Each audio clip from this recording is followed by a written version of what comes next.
Everyone. Chapter number 9 स्वतंत्रता की ओर। स्वतंत्रता मीन्स आज़ादी की। तो इसमें स्टोरी है, तो इसको हम लोग पढ़ते हैं। चलिए, चैप्टर नंबर 9 स्वतंत्रता की ओर। धनी, एक इसमें करेक्टर है, एक बच्चा है जिसका नाम है धनी। को पता था कि आश्रम में कोई बड़ी योजना बन रही है, पर उसे कोई कुछ ना बताता। वे सब समझते हैं कि मैं तो अभी 9 साल का ही हूँ, इसलिए मैं बुद्धू हूँ, पर मैं बुद्धू नहीं हूँ। धनी मन ही मन बड़बड़ाता रहता कि अभी मैं बच्चा नहीं हूँ, मैं 9 साल का हूँ, तो लोग मुझसे सोचते कि मैं बुद्धू हूँ, लेकिन मैं बुद्धू नहीं हूँ। धनी और उसके माता पिता बड़ी खास जगह पर रहते थे, अहमदाबाद के पास महात्मा गांधी के साबरमती आश्रम में, जहाँ पूरे वर्ष भारत के लोग आते जाते रहते। गांधी जी की तरह वे सब भी भारत की स्वतंत्रता के लिए लड़ाई लड़ रहे थे। जब वे आश्रम में ठहरते तो चरखों पर खादी का सूत काटते, भजन गाते और गांधी जी से बातें सुनते। साबरमती में सबको कोई ना कोई काम करना होता है। कोई खाना बनाता है, कोई बर्तन धोता है, कपड़े धोता है, कुएं से पानी लाता है, गाय और बकरियों का दूध निकालता है, सब्जी उगाता है। इस तरीके से धनी का काम था बिन्नी की देखभाल करना। वहाँ पे धनी भी काम करता था। धनी का काम था बिन्नी की देखभाल करना। अब बिन्नी कौन थी? जो कि आश्रम में एक बकरी थी, उसका नाम था बिन्नी। धनी को अपना यह काम पसंद था, क्योंकि बिन्नी उसकी सबसे अच्छी दोस्त थी। धनी को उससे बातें करना भी अच्छा लगता था। वह उस दिन सुबह धनी बिन्नी को हरी घास खिलाकर उसके बर्तन में पानी डालते हुए बोला, कोई बात ज़रूर है बिन्नी। वे सब गांधी जी के कमरे में बैठकर बातें करते। कोई योजना बनाई जा रही है, मैं सब समझता हूँ। वो क्या कह रहा है? मैं सब समझता हूँ। बिन्नी ने घास चबाते हुए सिर हिलाया, जैसे कि वह धनी की बात समझ रही हो। धनी को भूख लगी। कूदती फांदती बिन्नी को लेकर वह रसोई घर की तरफ चला। उसकी माँ चूल्हा फूंक रही थी और कमरे में धुआं भर रहा था। अम्मा, क्या गांधी जी कहीं जा रहे हैं? उसने पूछा। खांसते हुए माँ बोली, वे सब यात्रा पर जा रहे हैं। यात्रा? कहाँ जा रहे हैं? धनी ने सवाल किया। समुद्र के पास कहीं जा रहे हैं। अब सवाल पूछना बंद करो और जाओ यहाँ से। धनी अम्मा जरा गुस्से से बोली, पहले मुझे खाना पकाने दो। धनी सब्जी की क्यारियों की तरफ निकल गया, जहाँ बूढ़ा बिंदा आलू खोद रहा था। बिंदा चाचा, धनी उनके पास बैठ गया, आप भी यात्रा पर जा रहे हैं क्या? बिंदा ने सर हिलाकर मना किया। उसके कुछ बोलने से पहले ही धनी ने उतावले होकर पूछा, कौन जा रहे हैं? कहाँ जा रहे हैं? क्या हो रहा है? ठीक है। बिंदा ने खोदना रोक दिया और कहा, तुम्हारे सब सवालों के जवाब दूंगा, पर पहले इस बकरी को बांधो।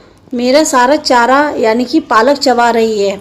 धनी बिन्नी को खींच कर ले गया और पास के नींबू के पेड़ से बांध दिया। फिर बिंदा ने उसे यात्रा के बारे में बताया। गांधी जी और उसके कुछ साथी गुजरात में पैदल चलते हुए दांडी नाम की जगह पर समुद्र के पास पहुंचेंगे। गांव और शहरों से होते हुए पूरा महीना चलेंगे। दांडी पहुंचकर वे नमक बनाएंगे। नमक? धनी चौंक कर उठ बैठा। नमक क्यों बनाएंगे? वह तो किसी भी दुकान से खरीदा जा सकता है। हाँ, मुझे मालूम है। बिंदा हंसा और बोला कि हाँ, मुझे मालूम है, पर महात्मा जी की एक योजना है। यह तो तुम्हें पता ही है कि वह किसी बात के विरोध में ही यात्रा करते हैं या जुलूस निकालते हैं ना? हाँ, बिल्कुल सही, मैं जानता हूँ। वे ब्रिटिश सरकार के खिलाफ सत्याग्रह के जुलूस निकालते हैं, जिससे कि उनके खिलाफ लड़ सके और भारत स्वतंत्र हो जाए। पर नमक को लेकर विरोध क्यों कर रहे हैं? यह तो समझदारी वाली बात नहीं है। बिल्कुल धनी, क्या तुम्हें पता है कि हमें नमक पर कर देना पड़ता है? अच्छा, बड़ी हैरान रह गया। धनी था, वो बहुत हैरान रह गया। नमक की ज़रूरत सभी को है, इसका मतलब कि हर भारतवासी गरीब से गरीब भी यह कर देता है। बिंदा चाचा ने आगे समझाया, लेकिन यह तो सरासर अन्याय है। धनी की आंखों में गुस्सा था। हाँ, यह अन्याय है। इतना ही नहीं, भारतीय लोगों को नमक बनाने की मनाही है। महात्मा जी ने ब्रिटिश सरकार को कर हटाने को कहा, पर उन्होंने यह बात ठुकरा दी। इसलिए उन्होंने निश्चय किया कि वे दांडी चल कर जाएंगे और समुद्र के पानी से नमक बनाएंगे। 1 महीने तक पैदल चलेंगे। धनी सोचकर परेशान हो रहा था, गांधी जी तो थक जाएंगे। वे दांडी बस या ट्रेन से क्यों नहीं जा सकते? क्योंकि यदि वे इस लंबी यात्रा पर दांडी तक पैदल जाएंगे तो यह खबर फैलेगी, अखबारों में फोटो छपेंगी, रेडियो पर रिपोर्ट जाएगी और पूरी दुनिया के लोग यह जान जाएंगे कि हम अपनी स्वतंत्रता के लिए लड़ रहे हैं और ब्रिटिश सरकार के लिए यह बड़ी शर्म की बात होगी। गांधी जी बड़े ही अक्लमंद हैं, है ना? धनी की आंखें चमकी। बिंदा ने हंसकर कहा, हाँ वह तो है ही। दोपहर को जब आश्रम में थोड़ी शांति छाई, धनी अपने पिता को ढूंढने निकला। वह एक पेड़ के नीचे बैठकर चरखा काट रहे थे। पिताजी, क्या आप और अम्मा दांडी यात्रा पर जा रहे हो? धनी ने सीधे काम की बात पूछी।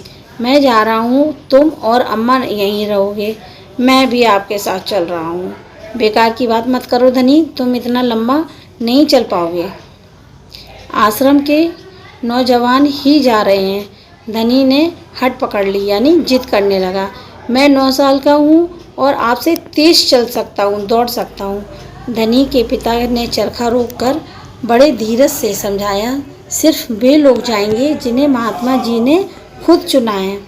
ठीक है, मैं उन्हीं से बात करूँगा, वह ज़रूर हाँ कहेंगे। धनी खड़े होकर बोला और वहाँ से चल दिया। गांधी जी बड़े व्यस्त थे, उन्हें अकेले पकड़ पाना आसान नहीं था, पर धनी को वह समय मालूम था जब उन्हें बात सुनने का समय होगा। रोज़ सुबह वह आश्रम में पैदल घूमते थे। अगले दिन जैसे ही सूरज निकला, धनी बिस्तर छोड़कर सीधे गांधी जी को ढूंढने निकला।